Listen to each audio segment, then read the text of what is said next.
Buenos días, buenas tardes, buenas noches. Mi nombre es Melibea Bono.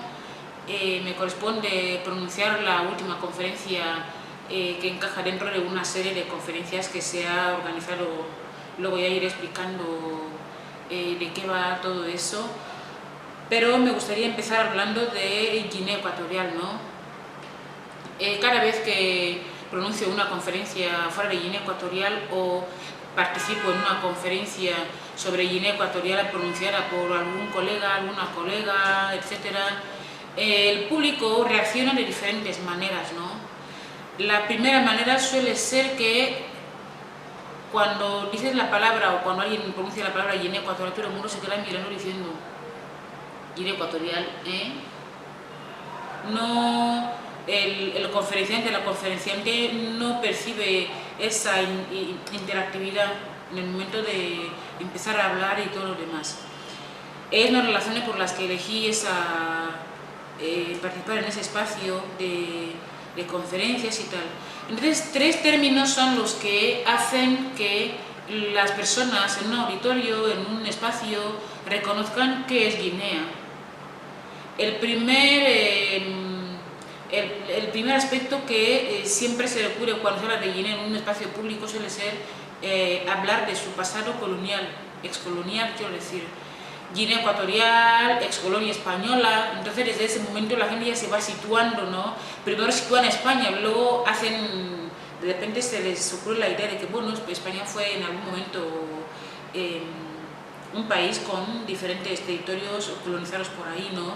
Cuando ya pronuncias la palabra Guinea es colonia española, ya la gente se sitúa.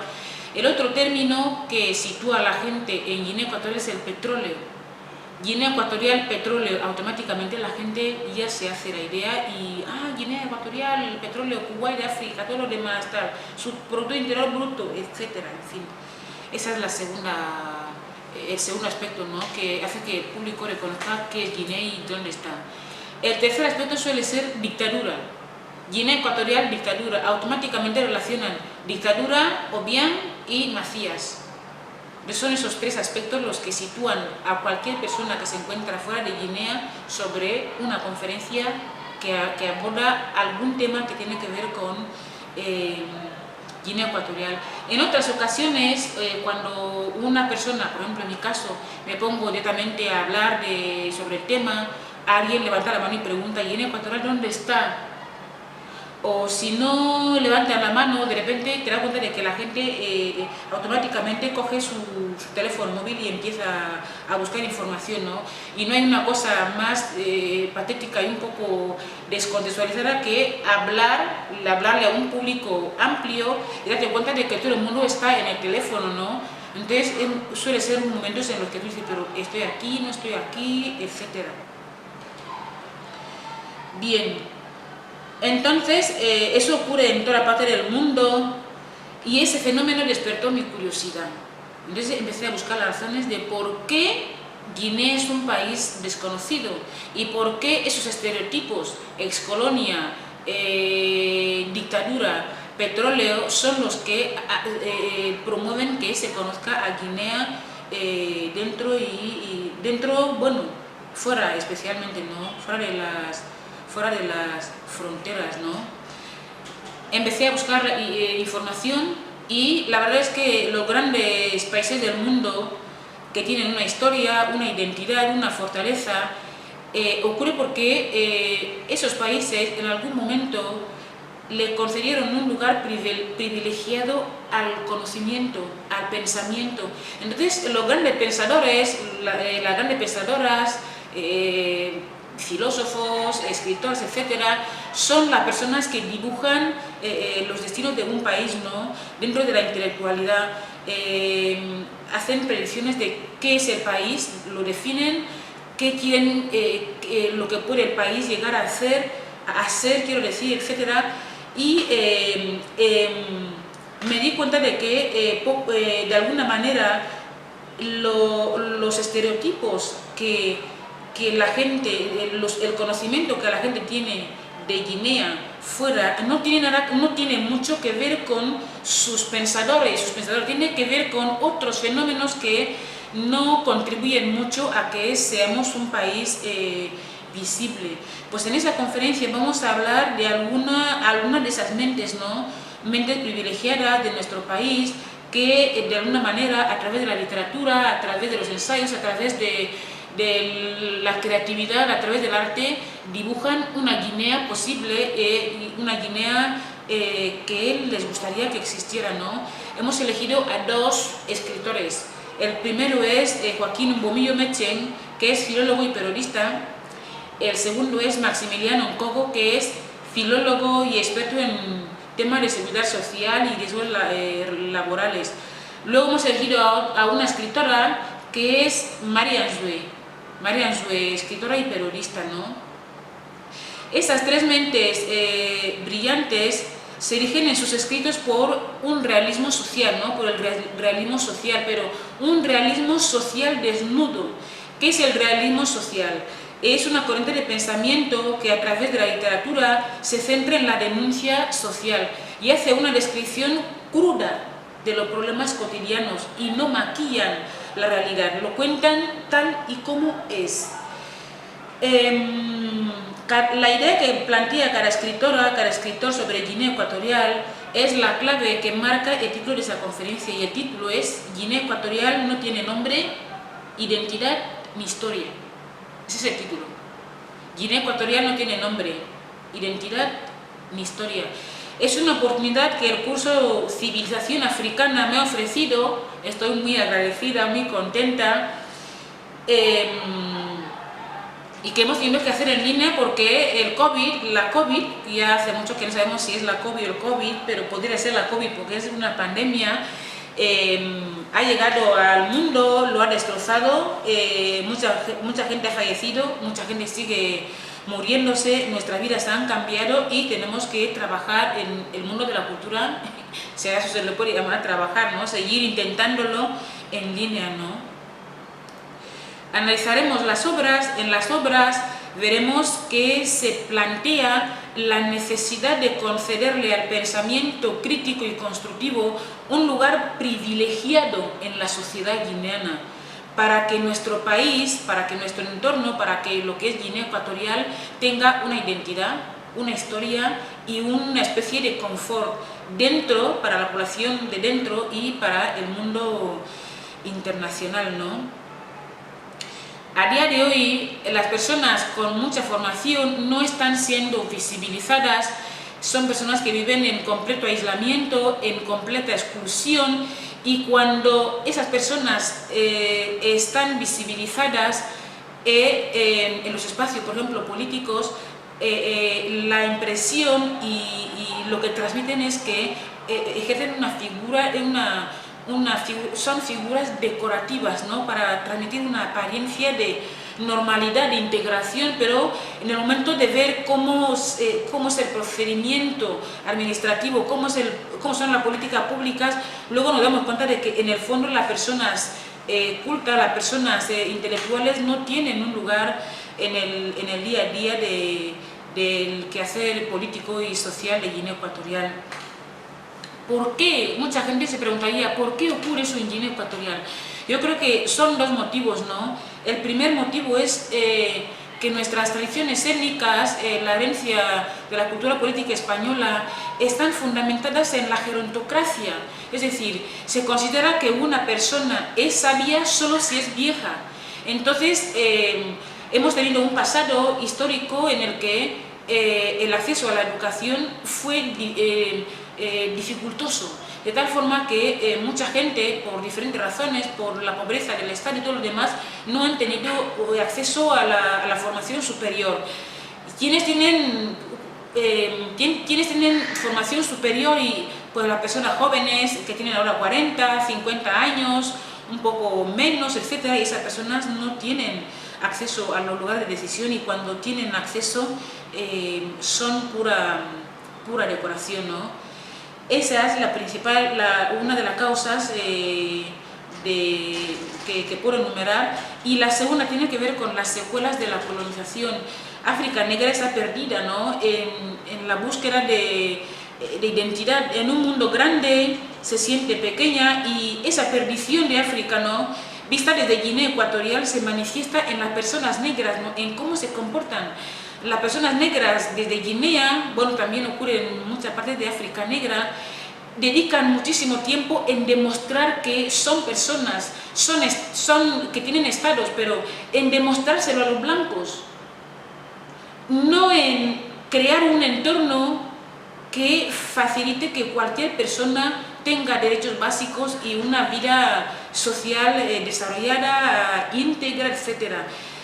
Ese es el comportamiento de la mayor parte de las personas guineanas, ¿no? Que hay un interés constante en demostrar, nosotros también somos eso, también somos lo otro, ya no estamos como en tiempos de la colonia, ¿no? Pero un Estado para construirse, primero tiene que mirarse hacia adentro, ¿no? Construir lo que falta. Cuando tú ya haces eso, desde fuera no hace falta que tú demuestres nada, pero tenemos ese constante interés en demostrar, ¿no? En demostrar qué somos y qué es lo que no somos. Guinea y muchos países de África negra son estados, como he dicho antes, con muchísimos traumas. Las instituciones públicas se muestran muy ambiguas en el momento de trabajar los traumas de la colonización, no hay un interés, y cuando se muestra un interés por hablar de lo que fue la esclavitud y que traumatizó a las personas negras, las instituciones públicas no tienen un discurso de trabajar y cambiar las cosas, sino en remover el pasado constantemente, recordar lo malo que fueron los blancos, qué malos fueron, sí, fueron malos, ¿y qué hacemos? Pierden muchísimo tiempo en pensar en los blancos, ¿no? Y muchas veces para justificar su incompetencia, pero no se dan cuenta de que el colonialismo fue duro, dejó muchos traumas y hay que trabajarlo para construir naciones nuevas, ¿no? Sobre esa problemática, sobre la necesidad de que Guinea tenga una identidad, una historia, un presente confortable, vamos a empezar a analizar las obras de Mbomillo Metsing. La primera obra que tenemos aquí es Huellas bajo tierra, ¿no? Huellas bajo tierra es... a mí me ha gustado mucho leerla porque las obras de Joaquín tienen un elemento muy importante que es la concisión, la historia, ¿no? Yo no he vivido, por ejemplo, el régimen de Macías de tal forma que la historia, los libros suyos, tanto este como Se fue a la independencia, que vamos a analizar, son dos libros que cuentan mucho el pasado de Guinea Ecuatorial, ¿no? Según Mbomillo Metsing en Huellas bajo tierra, después de la independencia de Guinea Ecuatorial, la élite política fracasó en su intento de construir un Estado. Después de fracasar, han surgido movimientos culturales que son los que de manera paulatina están dándole forma al Estado, a la nación. Y en la nota del autor que aparece aquí, él cita, por ejemplo, a artistas como Nzeramon, artistas de la talla de Ajovenin, y luego también a escritores como Justo Bolequia Boleca, Anacleto Lomibui, Juan Tomás, etc., ¿no? Él, la conclusión a la que él llega es que el arte ha surgido como una nueva forma social, una manera nueva de pensar, de cómo sacar al continente africano en el atolladero del nihilismo existencial en el que se alojó después de las independencias, ¿no? Él le damos importancia al pensamiento, a la cultura y a la necesidad de crear una nación nueva. Si Mbomillo considera que la nación se crea, la nación se forja, un Estado se tiene que materializar, y en el caso de África tiene que ser un modelo heterogéneo, un modelo que reconozca la diversidad interétnica, ¿no? Y la diversidad cultural, todo tipo de diversidad, ¿no? Que sin este modelo de Estado, África no puede tener ningún tipo de paz, ¿no? Y también es muy frecuente encontrar en la obra de Embomillo, en Mujeres bajo tierra, la recuperación de lo positivo que aportó el régimen colonial, ¿no? Pero también, por ejemplo, como el caso de la prosperidad económica, educativa, por ejemplo, el protagonista principal de esa obra es Juan Dong. Hace mención a Juan Dong como una persona que escribía correctamente el castellano y comenta algo así como queda evidente que estudió en la escuela superior. La escuela superior era un centro educativo que estuvo presente en el régimen colonial y que tiene fama de haber formado a algunas de las mentes que han marcado el pasado y el presente de Guinea Ecuatorial. En la obra se empieza narrando la vida de un catalán que fue colono aquí. Luego, cuando se produjo la crisis Malabo-Madrid, es expulsado del país con otros españoles, y cuando se va, su trabajador va, es otro de los personajes de la obra. Caramel le envía dinero, después de haberle dado 1000 bofetadas delante de... mil es una forma de hablar, varias bofetadas cuando se sumó a la juventud de Se Marcha con Macías, ¿no? Cuando todo eso cambia, pues cuando el régimen de Macías se cae, él envía a su hijo Juan Dong al extranjero a estudiar, le envía a su antiguo colono, ¿no? Para que le forme al hijo, ¿no? Bien, a lo largo de la obra, Embomillo nos regala personajes que son importantes en el sentido de que son personajes que en un primer momento se emocionan con la independencia, pero van viendo que el país, la idea que se tenía de la independencia va cayendo en desuso, todo está patas arriba, el país está desmoralizado, etc., ¿no? Lo más importante de esta obra es que Juan Dong es un señor que se muere en el exilio y se muere en completo abandono. Se empieza a saber de él a través de una agenda que encuentran dentro de sus pertenencias. Sí. Ah, saco yo esta. Sí. Sí.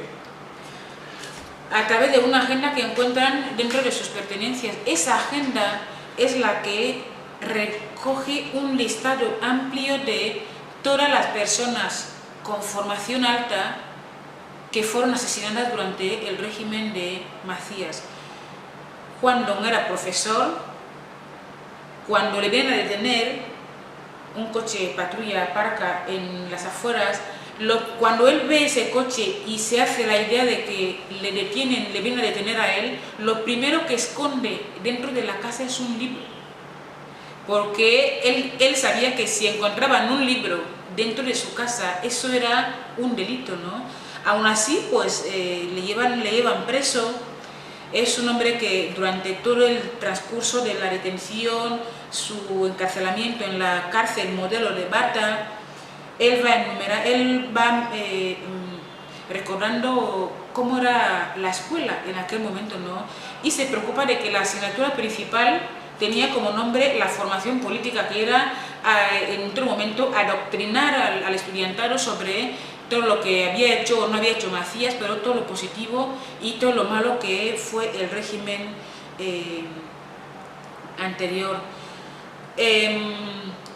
A lo largo de la obra también se puede leer la vida de un personaje que es Bilua. Bilua es un comerciante que tenía como masa, como jefe, como colono a un vasco.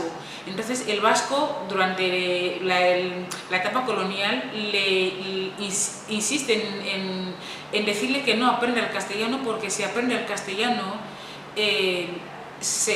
la colonización será más efectiva en él, que hable el fan constantemente.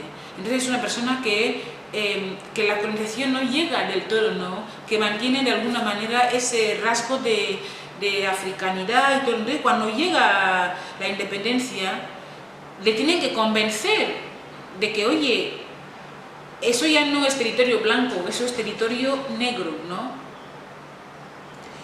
Entonces a Villeroy le dicen que, porque Villeroy se queja y dice, ¿qué es un Estado? Yo no sé lo que es un Estado, tampoco sé lo que es la independencia, y le dicen, todo eso significa que los negros van a empezar ahora a gobernar, los blancos no, los blancos se marchan, y a partir de ahora Guinea Ecuatorial va a ser un paraíso pero de negros. Si antes el dios de los negros era Franco, que era presidente por la gracia de Dios, ahora será Macías un presidente por la gracia de Dios. Entonces, pues Villeroy recuerda a su antiguo colono que le decía, oye, eso va a cambiar, etcétera. Él pues fácilmente se adhiere y sale de ser un agricultor ordinario a teniente, le asciende, ¿no? Inmediatamente. Mba es otro personaje que ve en Macías a un Nkukuuma, también se alista a la juventud, se marcha con Macías, ¿no? al ejército habitual. Ve en Macías a un Nkukuuma es un jefe de la tribu y le ve como un ganador. En el libro Los Fundamentos de los Derechos Humanos en la etnia Fang, el caso de Guinea Ecuatorial, cuyo autor es Jesús Rafael Eyaman Chama, se describe las características de una persona que podía ser un Nkukuuma. Entre las características estaba el haber sido militar y haber ganado batallas. Entonces, en la mente de ese personaje Mba, automáticamente la idea es que Macías es un Nkukuuma, Macías es una persona que le ha ganado a todo el mundo, le ha ganado a los blancos, les ha echado, le ha ganado a Atanasio Don Millono, porque Atanasio, por el presunto golpe de estado fallido, etcétera, y Mba hace todo lo posible para que Guinea vuelva a ser de todos los personajes que aparecen en la obra Huel Bajo Tira, son personas que están siendo utilizadas por el nuevo gobierno para convertir al nuevo jefe de estado en una especie de mito, no como un servidor público, ¿no? Y cuando le detienen a ese profesor, le dicen que le acusan de espionaje, ¿no? Le acusan de ser un servidor del Vaticano que obtiene información a través de un colegio en Bata, un colegio que se llama Santo Ángel, que le vieron saltando desde una ventana con un magnetófono en mano, unas historias, ¿no? El profesor, que creía que lo había vivido todo en la sociedad guineana, en lo que es todo lo que todo el mundo ve, se da cuenta de que no lo ha vivido todo hasta que le ingresan en la prisión. En la prisión es cuando encuentra lo que el autor Mbomillo Mochen llama la verdadera universidad de la época, que era la cárcel modelo de Bata, ¿no? Que es la que aglomeraba a todo tipo de intelectual, personas, profesorado, y ese señor Juan Dong empieza a vivir debates políticos bastante interesantes, un enfrentamiento ideológico entre un sacerdote por un lado, el comunista por el otro, un señor, un empresario por el otro, y la novela es un decoratorio de todo lo que pasó con el mundo intelectual de la época, y se va citando nombre tras nombre, nombre tras nombre.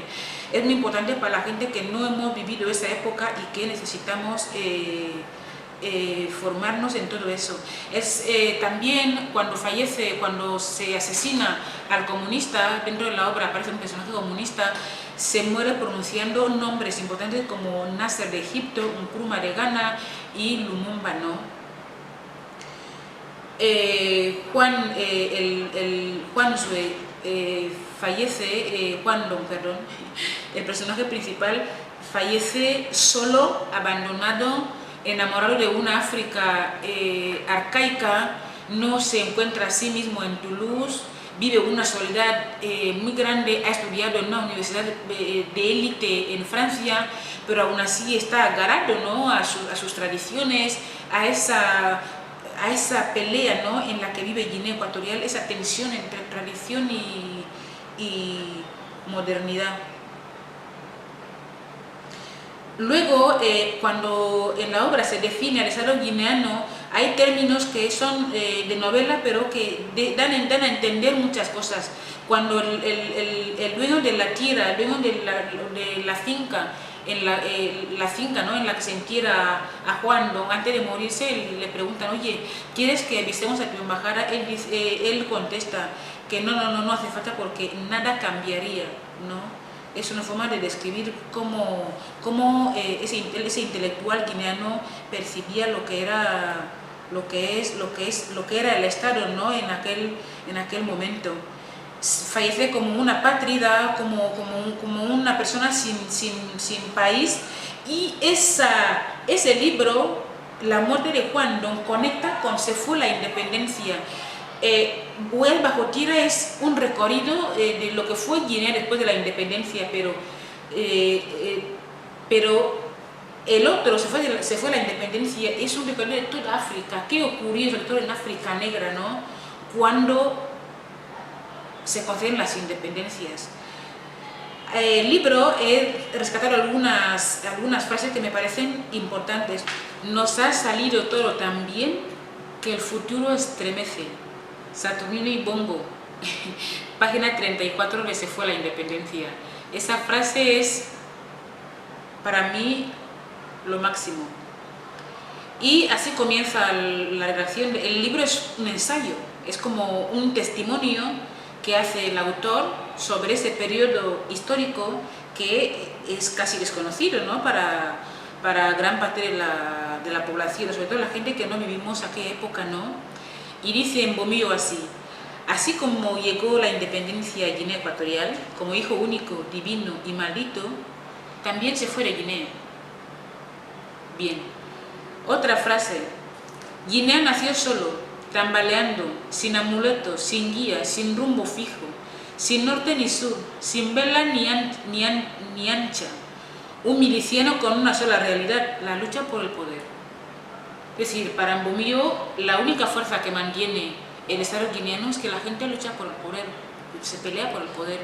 No hay un interés por la construcción del Estado, por la construcción de una nación, por forjar una nación. Solo hay un espacio de guerra de personas que se pelean por el poder. Y la joyita, ¿no? En el Pardo, en el palacio de Franco, todavía se murmuraba que el caudillo confiaba en el españolismo de los guineanos y en su poco interés por recibir la independencia. O sea, hasta el negativismo después de la independencia no solo se veía en las frases de personajes y personas con un raciocinio bastante desarrollado como Saturnino y Bongo, sino que hasta Franco, que estaba en sus últimas, estamos hablando del 68, le faltaba poco para lo que más tarde ocurrió, para que se fuera al otro mundo. Hasta él percibió que el guineano, la guineana no, porque oficialmente nos hicieron independentistas, mujeres, solo hombres, ¿no? Que el interés por la independencia no era real, no se notaba, no se veía. No, Se fue la independencia es como una recopilación de acontecimientos históricos.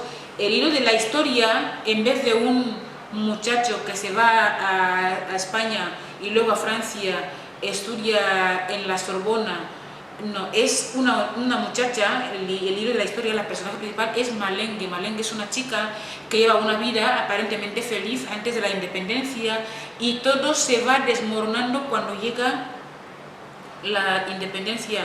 Su novio fallece, su novio es un chico bastante culto, lo matan, otros intelectuales también son asesinados. Y hay una parte del libro que es muy divertida, que es la que habla del deporte nacional, ¿no? De cómo funcionaba la Liga Nacional antes de que llegase la independencia, ¿no? Y cita nombres de deportistas famosos, ¿no? Equipos famosos que la verdad que no había oído hablar de esos personajes, ¿no? Cualquier persona culta o se escondía en alguna parte de Guinea Ecuatorial, si la descubrían la asesinaban o la metían presa o se exiliaba. Eran las opciones, ¿no? Las opciones que tenían las personas cultas en aquella época. También recuerda ritmos musicales, cantantes que ya ni siquiera recordamos a día de hoy, las orquestas que ya están casi en extinción, la vida social de la época, ¿no? Y recuerda a un personaje que en aquel momento fue el que hacía al guineano, la guineana soñar que otra vida era posible, ¿no? Que hizo Kukuro Biamba, un artista bastante importante aquí, ¿no?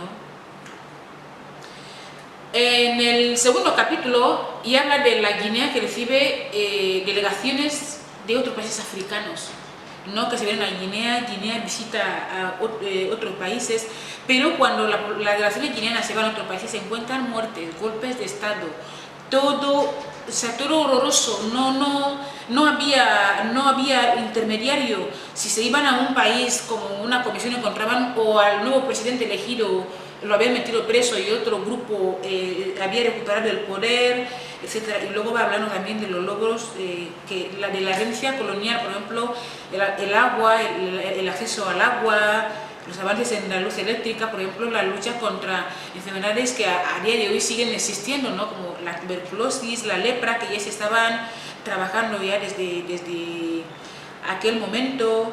En fin, entonces para Mbomillo no solo se fue la independencia de Guinea, sino en casi todos los países africanos. Habla de Camerún como un país que recibía ya a población guineana que buscaba de todo, ¿no? Alimentos, comercio, salud. Y una cosa muy importante en la obra es cómo cuenta la vida del exiliado, de la exiliada guineana en Gabón. De Gabón, ¿qué se sabe en la conciencia colectiva? De Gabón se sabe Ecuador, un término con una connotación negativa, humillante, etc. Pero en ese libro podemos encontrar un mundo creado por la población guineana en Gabón, un mundo cultural, personas exiliadas con una protección institucional, conciertos, presentaciones de libros, incluso habla de una visita de Raquel Ilombé a Libreville, ¿no? Y leer el libro es como decir, con que el guineano o la guineana, aparte de ser Ecuador, en Gabón fue otra cosa. Para informarnos de qué hacía la población guineana en Gabón, tenemos que irnos a los círculos cerrados de personas intelectuales.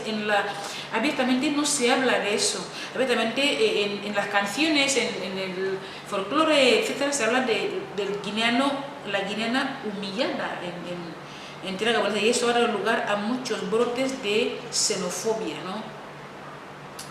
En Gabón el guineano tenía negocios, tenía una vida de activista desarrollada, etcétera. Para mí ha sido un descubrimiento leer ese libro. Entonces también habla de cómo Cuba, las relaciones entre Guinea y Cuba empiezan a tejerse, llega a Guinea una delegación cubana, en Bata un profesor pronuncia una conferencia brillante, ese profesor es asesinado después por haber hablado un buen castellano, lo detienen por hablar el castellano de los blancos. Esa parte de la novela es muy es triste, ¿no? Leer todo eso.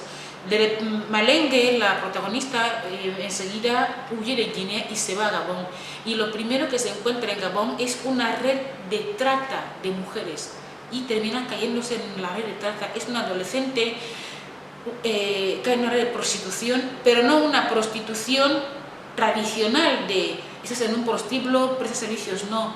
Los hombres del régimen allá, que son los que controlan la trata, la red de trata, utilizan los cuerpos de las niñas como para ritos de iniciación a los temas esos de butí, de boga, de muchas cosas, ¿no? En fin, El tratante de Malengue, un día Malengue lo va a visitar, lo encuentra muerto. ¿Y cómo lo encuentra? Le encuentra con la lengua cortada, los genitales cortados, la cabeza descuartizada. Y Momillo describe en ese libro que esa forma de matar a la gente es un ritual que con frecuencia se practica, ¿no?, en África Negra, pero no es el único que habla de ese tema. El libro abre la puerta a muchos interrogantes, ¿no? Estaría bien que nos preguntáramos, que investigáramos, que se recuperara la historia, la memoria de todas las personas cultas, formadas, que fueron asesinadas solamente por ser cultas, ¿no? Eso abre el camino hacia un futuro más conciliador entre las personas cultas, intelectuales, aisladas y la sociedad, ¿no?, para que sigan prestando ese servicio de crear conocimiento, ¿no?, por el bien de la población. Otro aspecto que es importante y que se puede destacar de ese libro es la conservación de la herencia colonial, porque la colonización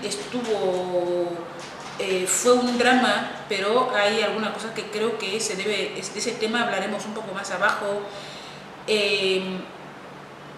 El otro aspecto, que es el fetichismo, ¿no?, como mecanismo de acceso al poder. ¿Desde cuándo surge eso? Porque en África Negra todo lo que está mal es culpa de los blancos, pero los blancos no trajeron el fetichismo, a no ser que todo eso esté todavía escondido, ¿no? ¿Desde cuándo se considera que para llegar al poder hay que utilizar, descuartizar cuerpos, hay que cortar, etcétera, ¿no? Y otro aspecto muy importante aquí es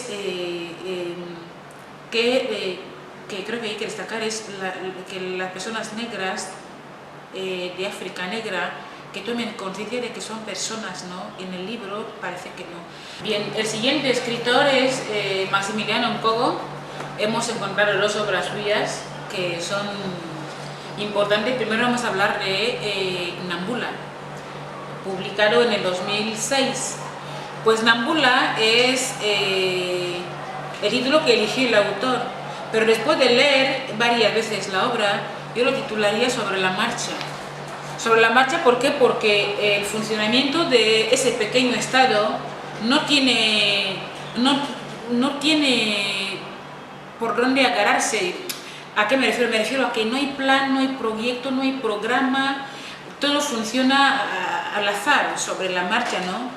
Nambula es un pequeño país, aparentemente con una estructura de un gobierno occidental. La sociedad es una convivencia, está organizada en algo así como una convivencia entre tradición y modernidad, tiene una estructura propia, aparentemente todo bien, hasta que la lectora o el lector se introduce en la obra, ¿no? Que empieza con que todo el mundo, toda una ciudad, personas mayores, viejas, estudiantes, se van al aeropuerto a recibir a alguien. Nadie sabe quién es, no se sabe a qué hora va a llegar, pero hay que ir. Y cualquiera que pregunta quién es y a qué hora va a llegar, tiene problema con la gente que, oye, no hagas preguntas, has venido a ver bailes, cantos, todo es un ambiente de fiesta, ¿no?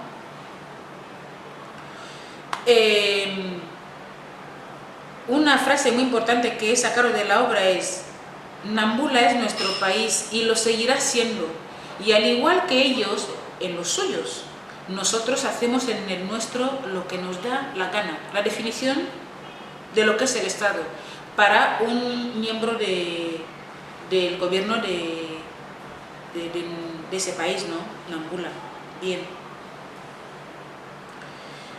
Esa frase la pronuncia el ministro cuando presenta a su sobrino en sociedad. Convoca a todos los políticos, empresarios, un mundo diplomático, bueno, el mundo diplomático no, porque no aparece, pero la élite política está en la sala, ¿no? En su salsa y tal, y les presenta a su sobrino como una víctima de los blancos, casi, pero su sobrino es un exconvicto que ha sido expulsado de Occidente porque traficaba con drogas, ¿no? Muy bien. La frase Nampula es nuestro país y lo seguirá siendo, y al igual que ellos en los suyos, nosotros hacemos en el nuestro lo que nos da la gana, conecta con el prólogo que firma Gloria Nistal en esa obra, de María Ansue, ¿no? Y Nistal define Guinea Ecuatorial de esa manera. La frase dice así, textualmente: con María Ansue yo no tengo que estar pensando en tener 1000 cuidados con las palabras para no herir en ella los sentimientos de un pueblo que,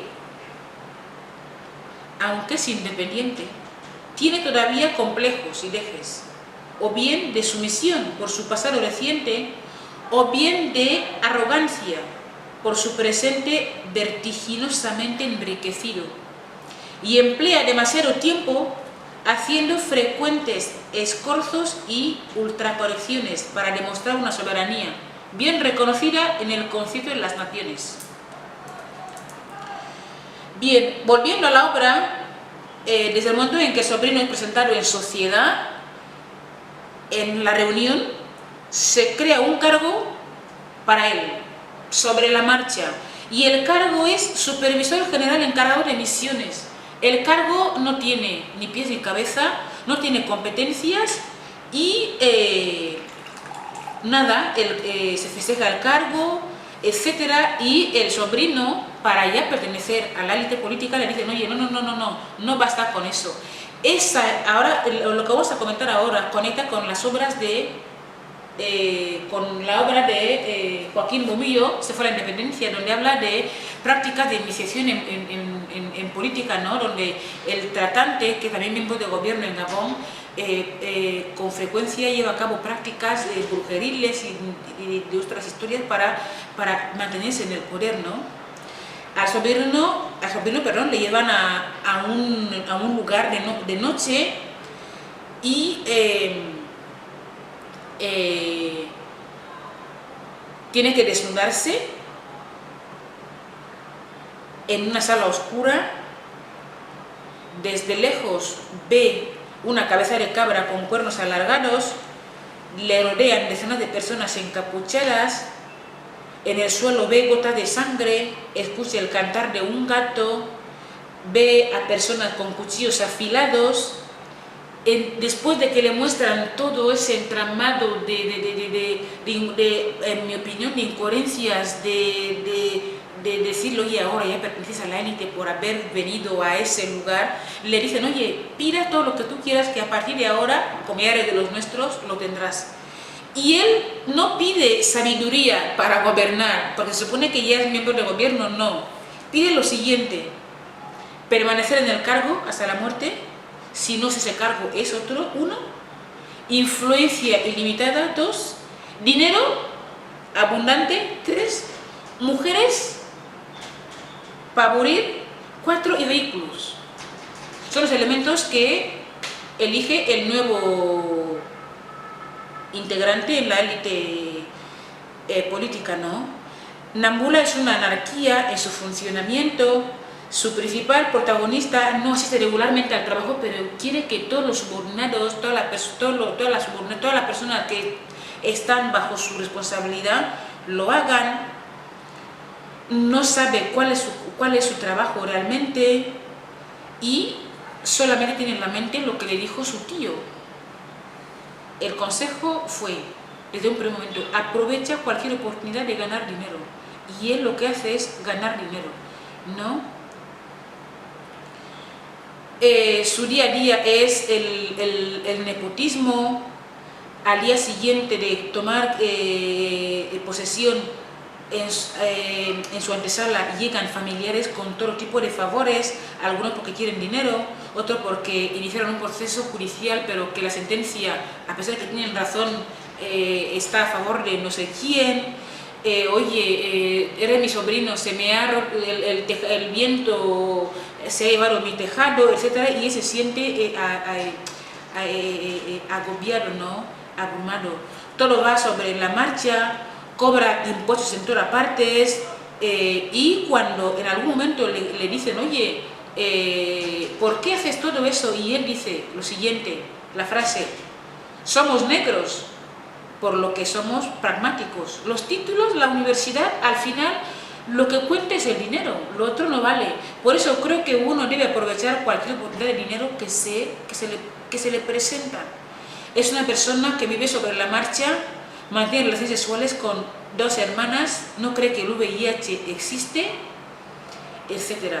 En Nambul existe una inseguridad jurídica tremenda, en las carreteras, en todas partes, a un grupo de civiles le juzga un tribunal militar, a un militar le juzga un civil, no hay una estructura, no hay...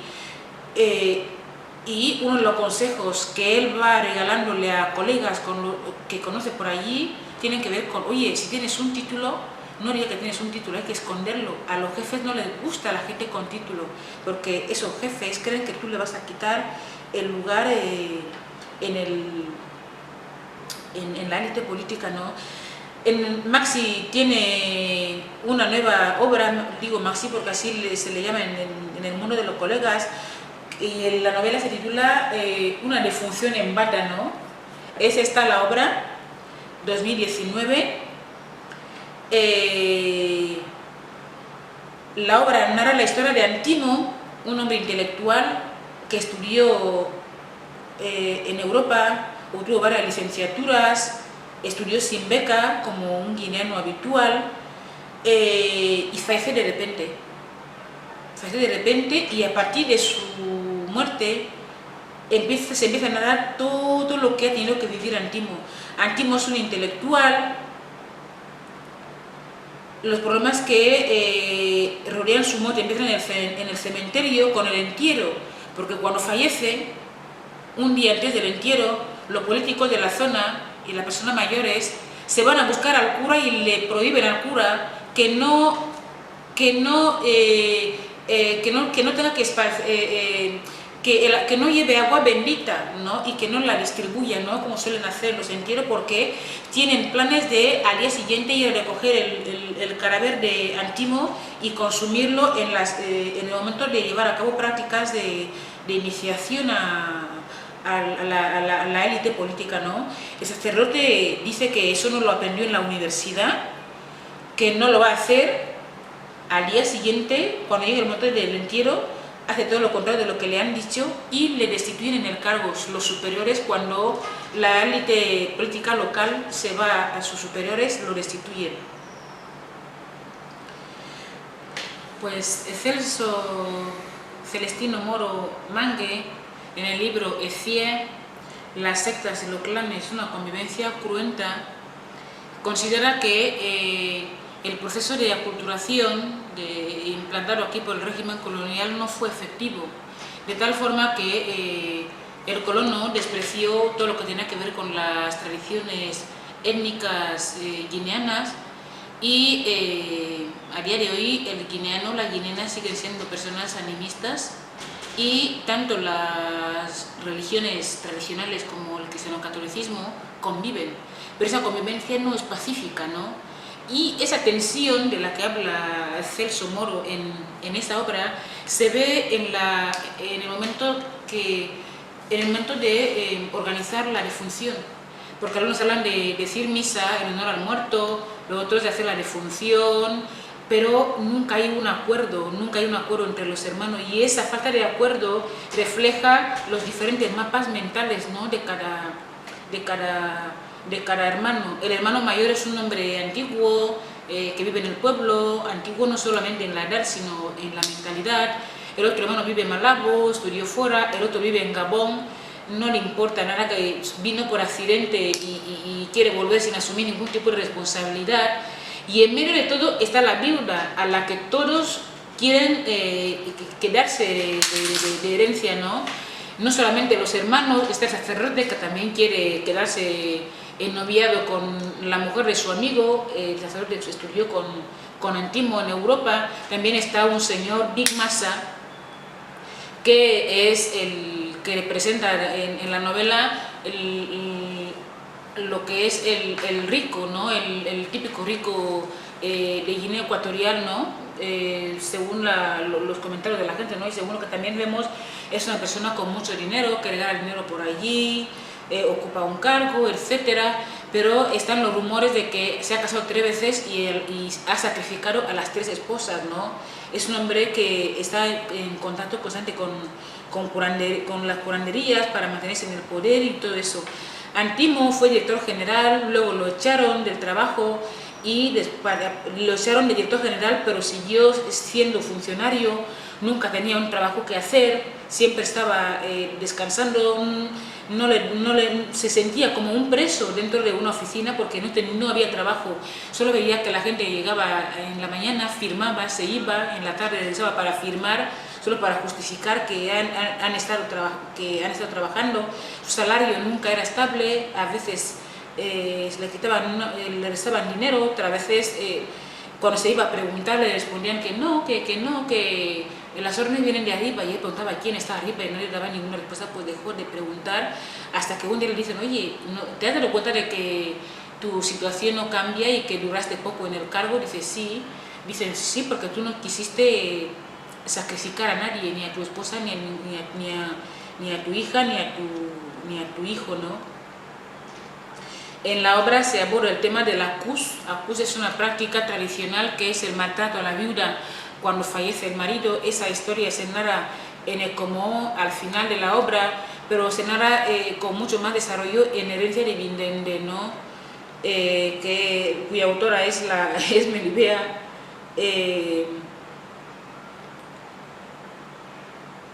En la obra también se habla del África antiguo, de maldiciones creíbles, señales de mal agüero, sobrinos y tíos de la línea materna que se enfrentan, infidelidades, aportaciones, o sea, digamos que es la tradición más conservadora, ¿no? Es lo más conservador que se puede. Al final de esta obra y de la obra y de las obras de Mbumillo, 2 mujeres aparecen denunciando, ¿no?, la conservación de tradiciones ancestrales. Antimo deja un testamento cuando fallece, en medio de todo el mundo se levanta un abogado que dice, oye, Antimo dejó un testamento que fueron sus últimas palabras, sus últimos deseos. El hermano mayor coge el testamento, lo trocea, la población no reacciona, nadie dice nada. Para mí es la representación del desprecio más absoluto, ¿no?, al conocimiento, ¿no? Y el hermano mayor considera que un testamento es un insulto a la tradición. Bien, terminamos como es la obra de María Ansue, publicada en la primera edición en el 85. María Ansue no es, en la obra, no es tan contundente como Mbumillo Mechen, no es tan contundente como Celso Enefía, no es tan contundente como Maximiliano Nkobo, no, pero María escribe con una maestría. Esa obra es feminista. En algún momento me gustaría hacer un análisis sobre esa obra, porque me parece una aportación súper importante, pero María supo describir el estado paupérrimo de la población guineana después de la independencia, una pobreza extrema, no solo material sino también mental. Pero no dice lo siguiente: en Guinea Ecuatorial se vive con la población, no sé qué porcentaje vive con menos de $1 al día. Ella no dice eso, no. Eso irrita incluso a la gente que sabe que es verdad. Irrita mucho, ¿no? Sobre todo si lo dice un blanco, eso empeora la situación. Pero deja al lector, a la lectora, aclararse. Por ejemplo, cuando dice, cuando describe vehículos llenos de personas y animales domésticos, gallinas, dejan a un pequeño comerciante a pie, una nube de polvo cubre el pueblo. Un comerciante, ¿cómo va a irse hasta la ciudad con medio saquito de café? describe animales domésticos viviendo con personas, ¿no? Un entorno favorable para la expansión de enfermedades, ¿no?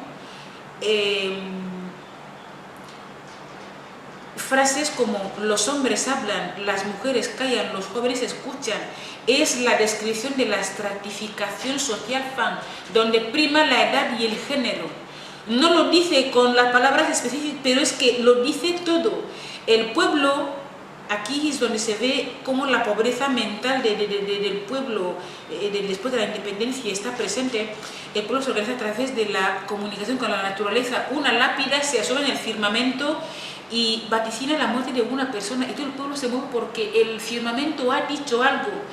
Es un entorno rural, un esquema mental primitivo, los ancestros son la norma, la vida social funciona a través de las normas de los ancestros y nadie cuestiona nada. Todo el mundo espera que el anciano del pueblo, al que se considera sabio, diga algo, y nadie se mueve si el anciano no dice nada. Es una sociedad gerontocrática, anárquica, que siempre hace mención a instituciones sagradas como el tótem, la tribu, la ceiba, el tambor, los matrimonios arreglados. Se cree que el anciano lo es todo, pero la suegra de la protagonista es una madre que ha perdido a todos sus hijos e hijas, solo le queda uno y su único consuelo es el rosario. Anda de un sitio a otro rezando, nadie resuelve los problemas de la mortalidad, en fin. Como es una manera que tuvo María Anzué de esconderse detrás de un mundo narrado, diciéndole a la gente, miren, de verdad qué pobreza material, qué pobreza intelectual, ¿no? En el pueblo desaparece una persona, lo buscan en el bosque, no lo encuentran, los curanderos no solucionan los problemas reales, el cristianismo se siente como una imposición, por ejemplo. Ella lo describe muy bien, habla de la poligamia, en fin. Un personaje culto de la obra que tiene conocimiento sobre la tradición, que es el único que también cuestiona a la persona mayor del pueblo, de quien se espera la solución de todos los problemas. Es un tal, un fumba, ¿no? Un fube, depende, ¿no?, de cómo cada uno lo pronuncie. Lo describen así en el pueblo. Un fumba, perdón, es un hombre que se fue a Europa a estudiar para su entorno, regresó sin saber ya ni de su tradición ni de la europea. Es un hombre que le falta el respeto a la tradición porque ya no es negro ni es blanco. Y tras estar 2 lluvias en Europa, dejó su tradición encerrada entre los libros. Dejó ahí su personalidad, sus creencias africanas y sin continente regresó a su pueblo con un disfraz de europeo sin el europeo dentro, con una máscara de Europa, pero sin su rostro en ella. Es medio blanco, medio negro. Así se describe al varón que vive en el entorno y que tiene la mente un poco más abierta, que cuestiona lo ancestral, pero para su entorno es un extraño, es una persona que no tiene... vamos terminando. El marido de la protagonista fallece posiblemente de un cáncer. Ella lo cuida, ella lo lleva a todas partes, pero es castigada por la tradición porque viola un tabú en medio de un maltrato extremo donde ella no puede, la protagonista femenina, ¿no?, la principal, no puede decir nada. La iglesia sí que la saca cuando la iglesia sí que viene a pegar un grito, le dice a la gente de tradición, oye, la tradición fan es buena, pero no ven que las cosas tienen que cambiar un poco. Esa mujer lo ha dado todo por su esposo, ¿por qué la maltratáis? Es de alguna manera... El final de la novela es un debate, ¿no? Se abre un debate sobre el culto a los ancestros, el respeto a la tradición, sin tener en cuenta el daño que hacen algunas tradiciones, que infringen en las personas. El mismo discurso se mantiene en La esposa de Antimo, cuando critican el maltrato a la viuda, etcétera, ¿no? Para ir concluyendo, es importante que, al menos en la tradición fan, los 3 escritores y la escritora que hemos analizado, cuyas obras hemos analizado aquí, son fan, y yo creo que hay que analizar, crear un debate sobre la figura del primogénito, del hermano mayor. Un tomo en la tradición Fang es la persona que en principio representa los intereses de la casa de su madre y de su padre, ¿no? Pero en la obra Una defunción en bata, muchos relatos de Yimondong en El Trovador, muchas novelas, la vida diaria de la gente, muestra que el primogénito no siempre busca los intereses de los hermanos pequeños y de las hermanas pequeñas. Eso no es así. Yo creo que la tradición debe introducir cambios, la tradición Fang, y facilitar que cada persona sea individuo antes que tribu, antes que comunidad, porque la persona Fang no existe como persona, sino es dentro de la colectividad. Entonces se han creado instituciones como el hermano mayor, que oficialmente busca el bienestar de todo el mundo, pero eso no es verdad. A día de hoy existen muchos problemas en las familias guineanas sobre esa figura, ¿no?, del hermano mayor. Y lo otro es que en Guinea Ecuatorial las personas negras siguen siendo en su mente y dentro de su propio país los otros, las otras. Es decir, el negro guineano se siente la alteridad dentro de su propio país con respecto al blanco.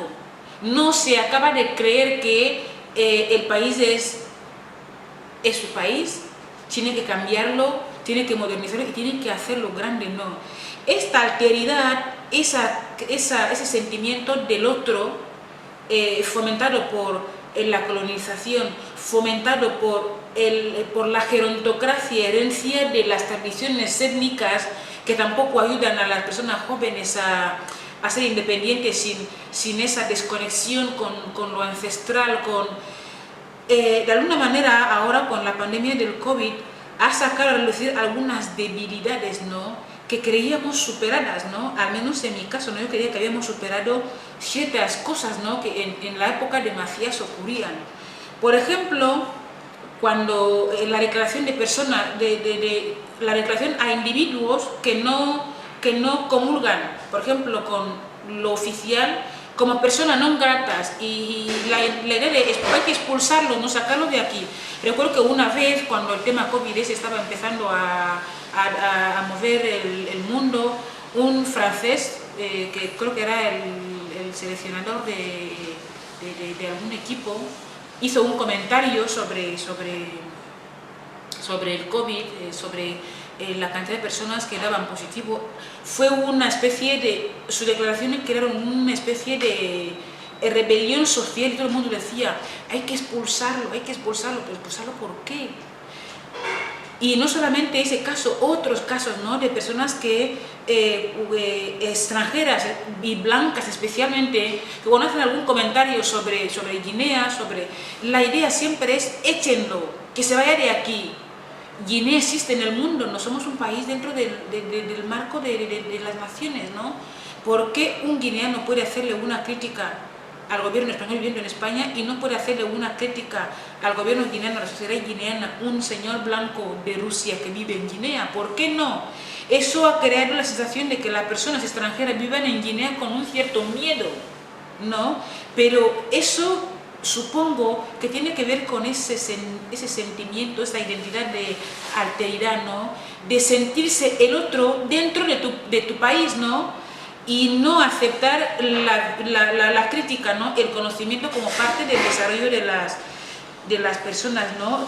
Tenemos que hacer una reflexión de qué es un país para nosotros, para la población guineana, qué es la soberanía responsable. ¿Estamos preparadas y preparados para admitir el pensamiento crítico, independientemente de la raza de la persona que emita ese? ¿Por qué nos duele más cuando una persona blanca dice algo? ¿No será que hay un trauma detrás de ese dolor? ¿Sí? Nos sentimos personas igual que las personas blancas, nos sentimos miembros de un país que nos pertenece por derecho, son preguntas que creo que cada persona debe hacerse un poco para ir planteando la idea de Guinea tiene una identidad, una historia, un proyecto bien. Y otra cosa que es importante es la falta de identidad y de historia también tiene que ver con la utilización del Estado como un bien propio. Creo que no existe una idea de Guinea como algo colectivo, sino que hay una necesidad constante de que cada individuo, cada persona se apropie de Guinea como si fuera algo suyo. Pero eso no solamente ocurre a nivel social, ocurre desde las más altas esferas de las instituciones, ¿no? Por ejemplo, a día de hoy, hoy no, en el régimen de Macías, cuando Macías toma el poder en el 68, el discurso oficial, la propaganda, presenta a Guinea como Guinea empieza con Macías, victoria electoral, y termina con Macías. El régimen colonial se considera la antesala quiero decir que la antesala del Estado se define como un lapsus, como un accidente de nuestra historia. No digo que no, pero ¿qué tal si se rescata lo positivo de ese lapsus, no? Y de la colonización solo se rememora lo negativo, ¿no? Y los recuerdos positivos se sepultan, se borran. Salimos del régimen de Macías, 1979, golpe de Estado en Guinea Ecuatorial. Desde entonces hasta hoy, Guinea Ecuatorial empezó en el 79, ¿eh? Esto no se dice oficialmente, pero se vive, se siente. Se vive con la presentación del régimen de Macías como la barbarie, como que no tuvo nada positivo. Y la gente que no vivimos en esa época no sabemos a qué fuente acudir para darle a Guinea una continuidad, una historia, un sentido, ¿no? Es una época silenciada que a la gente joven nos da miedo porque nos han metido el miedo en el cuerpo sobre aquella época. Y yo creo que hasta el régimen de Hitler tuvo algo positivo, ¿no? Todo estuvo tan mal, queremos saber qué pasó, ¿no? Y a través del folclore, los discursos, las historias contadas oficialmente, todo estuvo mal. La colonización estuvo mal. Otro lapsus que ahora se presenta así en el régimen actual.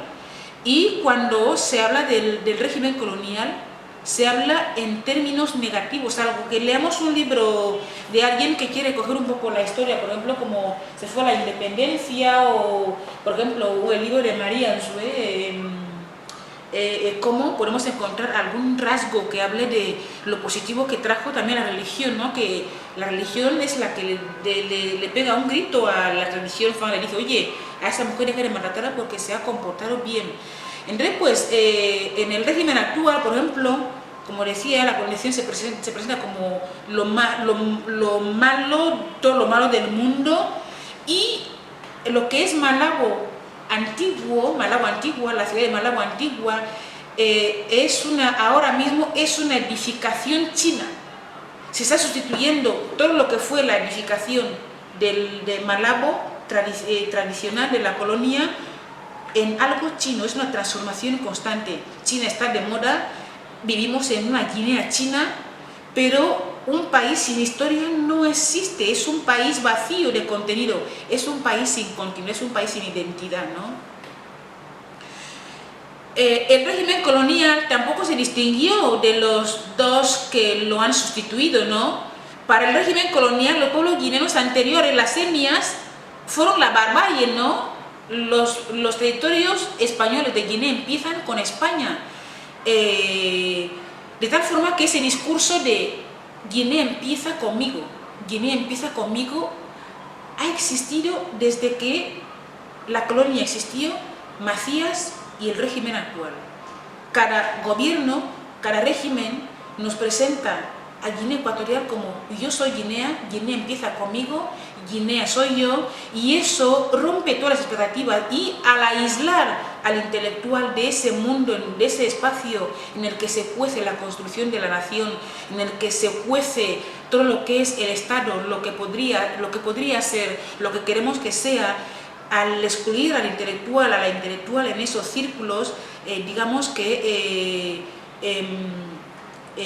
nos quedamos con el título de la conferencia, ¿no? Que no tenemos historia, no tenemos continuidad, no tenemos una identidad, ¿no?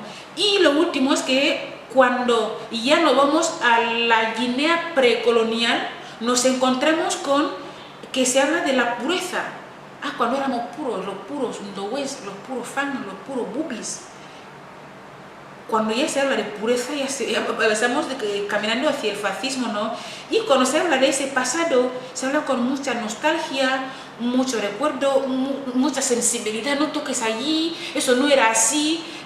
Tenemos que un poco acostumbrarnos a que cometimos errores como cualquier pueblo y asumir que Guinea tiene futuro, tiene presente, pero ese presente hay que forjarlo dentro de lo que es la modernidad para que en algún momento podamos ser un país con historia, con identidad y con orgullo. Muchísimas gracias.